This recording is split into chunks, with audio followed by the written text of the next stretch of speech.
Assalamualaikum warahmatullahi wabarakatuh. Alhamdulillahirabbil alamin. Asyhadu an la ilaha illallah wa asyhadu anna Muhammadan abduhu wa rasuluh. La nabiyya ba'dah. Allahumma shalli ala sayyidina Muhammad wa ala ali sayyidina Muhammad. Alhamdulillah, atas izin Allah kita masih bisa diberi kesehatan, masih bisa bermuajahah walaupun secara virtual. Hari ini kita akan melanjutkan kajian akhlak kita dengan judul Qanaah di saat sedang ada ujian. Kenapa kita mempelajari akhlak Qanaah? Karena dengan belajar Qanaah, kita akan bisa merasakan keindahan hidup. Karena kita akan merasa cukup dengan rizki yang Allah telah berikan. Bersama saya, Dr. Aris Setiawan, kita akan bahas lebih dalam bagaimana sih qanaah itu dan apa hikmahnya ketika kita memiliki akhlak qanaah. Apa gunanya kita punya akhlak qanaah? Kenapa kita harus punya akhlak qanaah? Ini ada satu pertanyaan yang kita akan jawab. Betapa pentingnya akhlak qanaah dalam hidup kita. Karena roda kehidupan itu selalu berputar. Hari ini susah, bisa jadi besok bahagia. Hari ini miskin, bisa jadi besok kita kaya raya. Begitupun sebaliknya. Bisa jadi hari ini kita kaya, besok kita mengalami kemiskinan. Bisa jadi hari ini kita bahagia, besok kita mengalami kesusahan atau kesedihan. Oleh karena itu, gunanya kita memiliki akhlak qanaah adalah kita harus bisa menerima roda kehidupan yang datang dalam hidup kita. Baik roda kehidupan yang bahagia ataupun roda kehidupan yang sedih. Kalau roda kebahagiaan yang sedang datang, semua orang akan lebih mudah untuk merasa nyaman, merasa menerima takdir tersebut. Tapi apabila kita sedang mengalami kesusahan, banyak masalah, banyak ujian, kadang kita tidak bisa menerima itu dengan baik. Kita merasa, ya Allah, kok tidak adil sekali dengan saya? Kenapa hidup saya begini? Apa salah saya? Nah, pertanyaan-pertanyaan itu muncul karena sejatinya orang tersebut belum memiliki akhlak qanaah. Jadi kalau orang sudah memiliki akhlak qanaah, dia akan selalu memiliki positive thinking, tidak berburuk sangka sama Allah. Jadi seperti yang tadi saya sampaikan, yang paling berat menerima takdir Allah itu adalah ketika roda kehidupan kita sedang mengalami kesulitan, sedang mengalami masalah. Di surat Al-Baqarah ayat 214, Allah berfirman, A'udzubillahi minasyaitonirrajim. Bismillahirrahmanirrahim.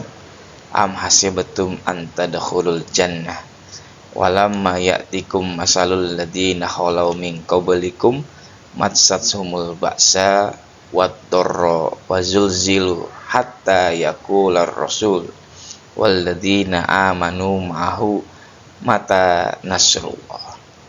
Jadi dalam ayat ini Allah berfirman,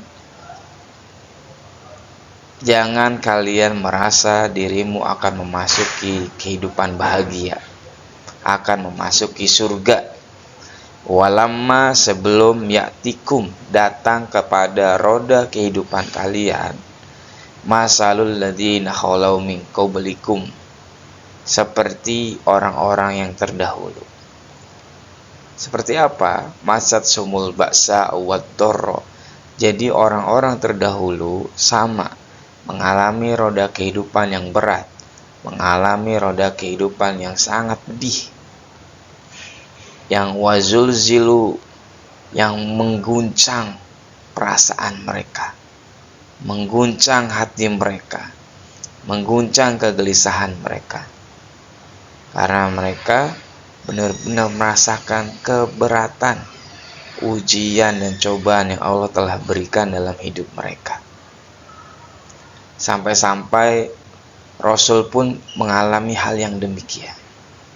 Sehingga Rasul dan orang-orang beriman yang mengalami keguncangan hidup, yang mengalami permasalahan hidup, sampai mereka itu berdoa, "Mata nasrullah, ya Allah, kapan datang pertolonganmu? Kapan datang pertolonganmu?" Kenapa sampai menjerit demikian? Ini menunjukkan bahwasanya masalah dan cobaan yang diberikan oleh Allah kepada Nabi dan para pengikutnya di zaman terdahulu itu sangat berat sekali, sangat melelahkan dalam hidup mereka. Tetapi Allah menyampaikan di akhir ayat ini, di surat Al-Baqarah ayat 214, Allah menuliskan redaksi, "Ala inna nasrullahi qarib." Santai saja, sesungguhnya pertolongan Allah itu dekat.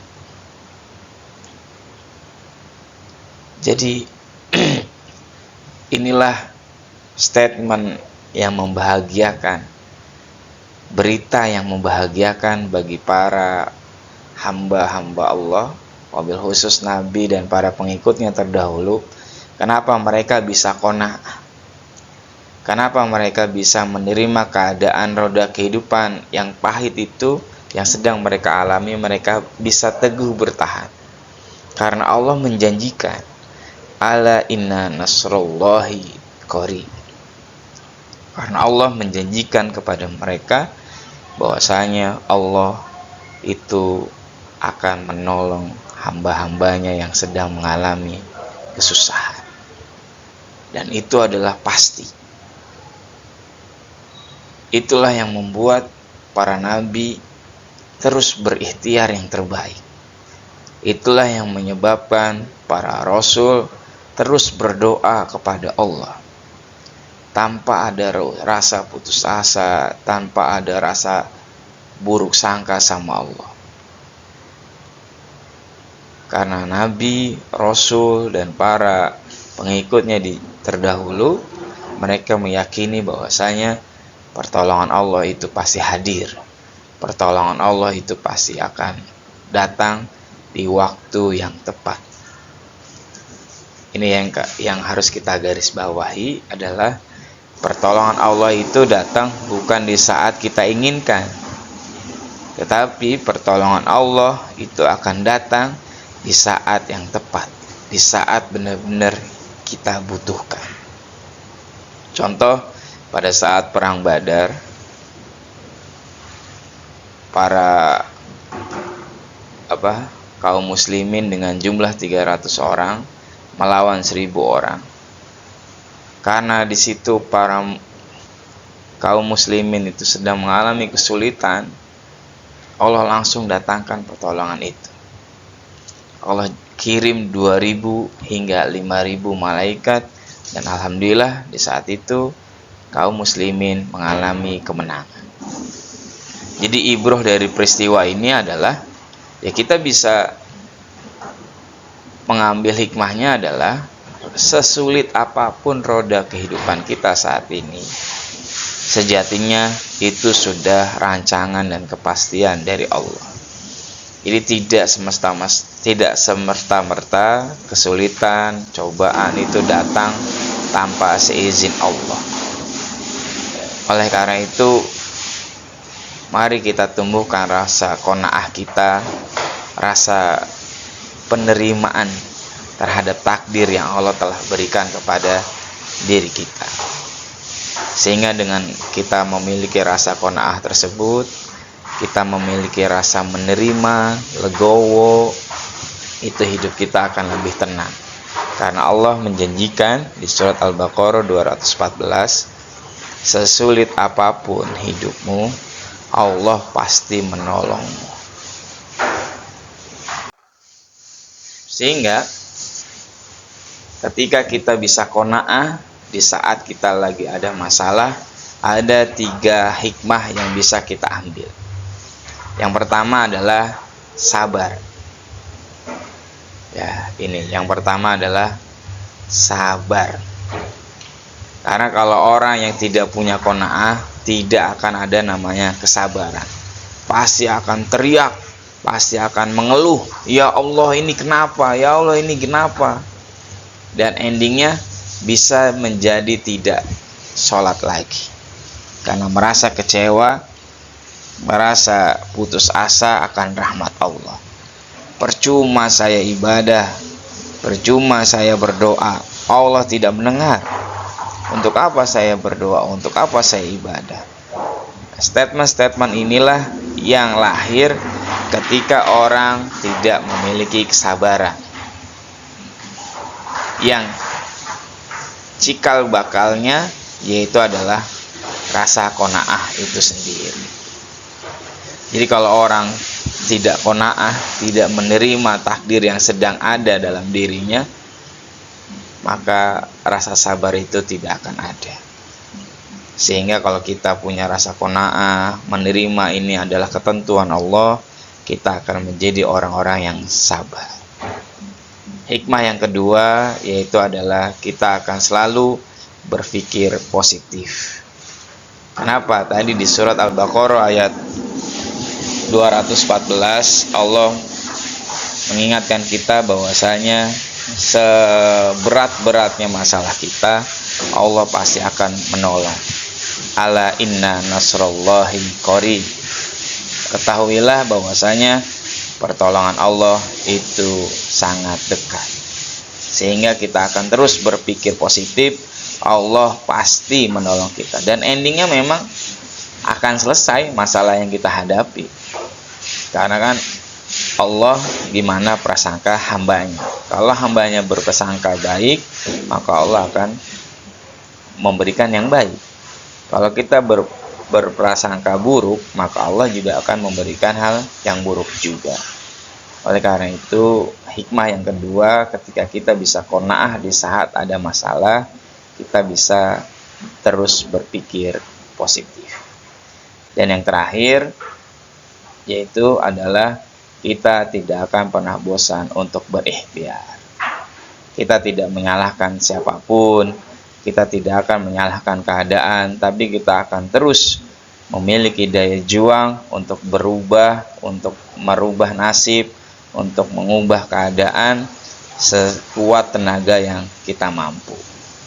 Inilah 3 hikmah yang kita bisa raih ketika kita memiliki akhlak qanaah, khususnya di saat sedang ada masalah. Mungkin itu untuk kajian kita di hari ini. Mudah-mudahan bermanfaat. Kita coba munculkan rasa qanaah kita coba lahirkan keikhlasan diri dalam setiap takdir yang Allah telah berikan kepada kita. Allah lebih tahu kondisi dan kebutuhan kita. Jadi kita harus tetap qanaah, tetap sabar, berpikir positif, dan terus berikhtiar yang terbaik. Mungkin itu yang bisa saya sampaikan. Terima kasih atas perhatiannya. Jangan lupa di like, jangan lupa di komen dan di share untuk membagikan ilmu kepada teman-teman yang lain, sehingga pahalanya terus mengalir, kebaikannya, sehingga Allah lebih meridhoi kita karena kita selalu membagikan hal-hal yang positif. Assalamualaikum warahmatullahi wabarakatuh.